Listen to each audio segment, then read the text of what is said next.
In an unprecedented move spurred by the COVID situation, the budget, which allocated Rs 2,23,846 crores for health and well-being, launched a new centrally sponsored scheme, PM Atmanirbhar Swasth Bharat Yojana, with an outlay of about Rs 64,180 crores over 6 years.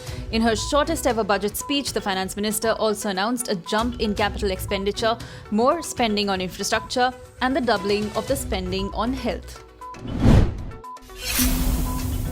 Prime Minister Narendra Modi on Monday said that villages and farmers were at the heart of this year's budget.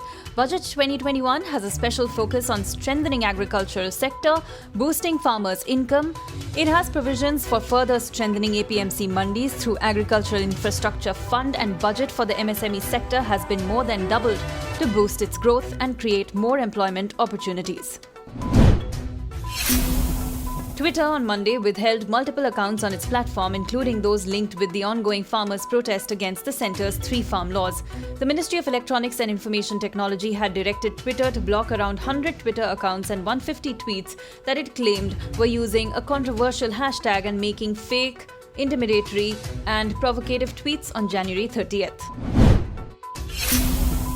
Union Budget 2021 invoked a strong reaction from members of the Congress party who slammed Sitharaman's budgetary address to be oblivious of economic decline in the country. Asserting that the Union Budget was a letdown like never before, the Congress on Monday claimed that it will unravel soon and described the imposition of cess on petrol and diesel in the budget as a vengeful act against the thousands of farmers.